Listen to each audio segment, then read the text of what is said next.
Welcome back. Make sure you like and subscribe to the channel. This is my review of Dexter New Blood. I really enjoyed this season of Dexter. Probably my favorite of them all this season. Him in this small town, hiding out. It's Jim Lindsay, and you just see he has built a community, but he is still struggling with his urges to kill.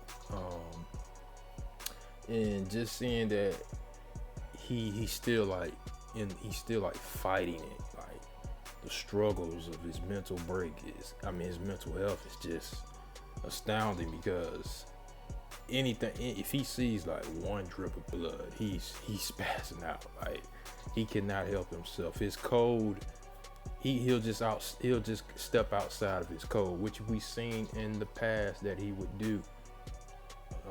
But he had to kill somebody eventually. And spoilers, this is spoilers, so him in the first episode, I'm not gonna go through all episodes. This is just me putting out all around summary around it. But he meets Kurt Caldwell's son Matt, who's a bit of an a-hole, and he starts to learn more about him through his friend, who's a bit of a drug addict like him, just exposing all types of information. And then there's this white buck that Dexter's so infatuated with, and he's kind of like built a little bond with it, even though the buck doesn't really, it runs from time to time, but he was actually able to get closer to it, as it seems to us, the first time. And Kurt Caldwell's son Matt comes and shoots it, and that's when the whole thing just blows up on Dexter. He was already agitated with Matt Caldwell because he came off as an a-hole, like I said, and he really didn't like the dude. A lot of people think when they see Dexter, they think he's a punk, but really deep down, we know who he is. He's a serial killer, and he is a ticking time bomb. He does not like people trying him. From what I've watched from Dexter, he does not like people trying him. He is a ticking time bomb. He is ready to explode on you. And he definitely did that with Matt Caldwell. And he had to get up to his old tricks, man. He just could not help himself. And it really escalated. And then come to find out he's in love with the sheriff of the town. And I'm like, oh man, Dexter. He's a ladies' man too, apparently. But yeah, he's in love with the sheriff, and I have to say Julia Jones played the hell out of this role. I've seen her in a lot of projects. The most recent one I saw was in Wind River. If you have not seen that movie, starring Jeremy Renner and Elizabeth Olsen, check it out. She's in that as Jeremy Renner's wife. Not a big role, but what she's a good actor. I think she needs to get more roles like this to show her skills, because I really enjoyed watching her on this show, and she really had me invested in her character. Like, God dang, she know how to dig up some information. Like, she's just not a sheriff, she's moving like a detective. Like, she's not just no sheriffs. When I see sheriffs, I don't really think they're detectives like that. She was putting in the lines of how she found out that Jim was really Dexter Morgan. And of course, I really blame Dexter, because Dexter probably would have been okay if he did not come to his urges. He would have been just fine, but he eventually could not hold tight. So that's what happened with the character Angela Bishop comes in, who he's dating. She's not letting up on anything. She's not letting anything slide by. And you can see the fear in Dexter, like, okay, she's too good. And I think he even underestimated her. That's what I think. I think he really underestimated her skills. As not just me, I thought she was moving like a detective, how she was able to just piece things together. And even a little help from a previous character from the earlier seasons made an appearance, and that really tied in. And I also got to give love to the we actually see Dexter's son, Harrison, the actor who played him, Jack Ocott. Occult. I may be saying his last name wrong. Apologize, but I'll just say Mr. Jack. This young man played the hell out of this role. I will give Michael C. Hall. We know how great he is in this role, but I'm just giving spotlights to these two, Julia Jones and Jack, and they were phenomenal in these roles. And him playing Harrison, you could see this young man was dealing with a lot. You know, even seeing memories of the Trinity killer and his dad not really opening up because Dexter is so closed off because he doesn't want him to get close. But deep down he does. But he's trying to keep him away, and he's trying not to bring all of his urges out and about again. Because we saw what that did with him and his sister. When she found out, you know, he ended up killing her. You know, just to save himself. Deep down, he did it all for himself. He didn't do it for others. He did it for himself.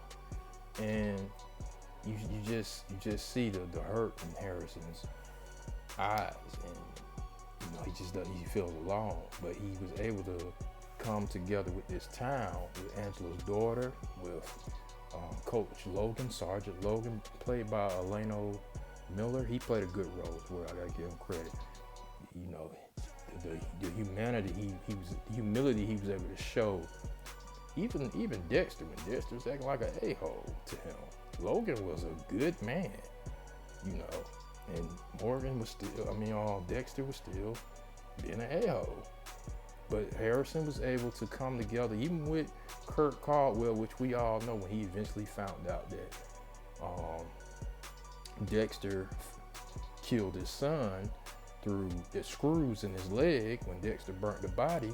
Even Harrison built the bond with him, and I actually thought Kurt was actually starting to like Harrison because of his toughness and his resiliency. But that all came into fold. It was just all part of the plan. It's all connected. And somebody else I want to give a shout out to is Jamie Chung. She played the hell out of what was it, Mary Effin Kill? I forgot the podcast name, but she played the hell out of this role as well, because she made me very irritated with her character because she played it so well. And I remember seeing her in Lovecraft Country. She played a very emotional role, and one of the most powerful scenes of that show was what she said to that character in Lovecraft Country, which I think is the number one in on that show, the number one scene that was emotionally driven to me on that show. And she definitely brought it on this show.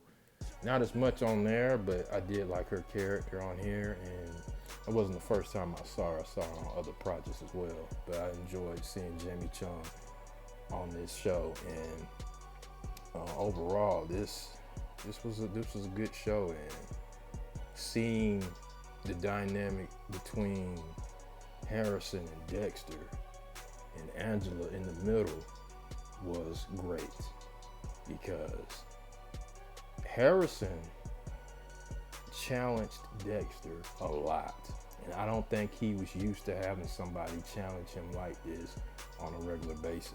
We did see that with his sister, but she eventually found out he was a killer, and she went along with it as long as she could. Even when he started killing innocent people, and eventually killed her. And now you have your son, who's a lot more aggressive, who I think is a lot more aggressive than his auntie, just challenging him. And you could see it was starting to wake up Dexter a little bit, because your son is trying to get you to open up, and this is somebody you brought into the world that you left alone with a character from previous season. And he's flashing back to the Trinity killer, and he's having tendencies. He's setting up people at the school to be school shooters, and you are just sitting there, you're not telling him everything. And eventually Dexter told him everything when he started hanging around this Kurt Caldwell, who was a serial killer who ended up killing Angela's friend from previous years. And Angela was able to find out more about Dexter. His life in Miami. She eventually asked him for help, and that's started the domino effect even more when she found out that he was the Bay Harbor Butcher. And she really was going in. Really was going in. And then she found out that Mary was missing. I'm not gonna lie, that shocked me that he was able to get to her, Kurt Caldwell. That scene when Dexter and Harrison went down there, I was like, wow, he got her. That really was shocking. I was speechless. I was like, man, this man had a whole arcade full of dead bodies. A whole arcade. Now that's some sick stuff. I know I'm all over the place. I mean, this show really was good to me, but sorry if I'm all over the place, but yeah, he had a whole arcade. I was like, wow, they gotta take this dude out. If he got to get put in jail, this dude was a monster. And Dexter was no different. He stepped out, like I said, he stepped outside of his code multiple times, and he ended up getting Kurt. Then he ended up getting arrested. The pressure was sinking in when Angela was hitting with that fire, and eventually he had to spill the beans about Kurt to get her off his trail for a bit, and that was all part of the plan. And then he did the unthinkable. He killed Logan, a good man, an innocent man, a man that befriended him and his son, and he took him out. And that last scene when you see him and Morton with him and Harrison, when he escapes and Harrison is hurt because he killed a good man.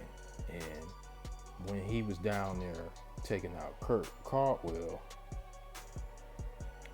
you could see he was battling himself, that he wanted to be normal. He seeing good people around in his circle at a young age, the kids, Angela's daughter Aubrey, and the coach, the community embracing him. Dexter wasn't doing that. He was behind the scenes. He didn't know how to accept good people.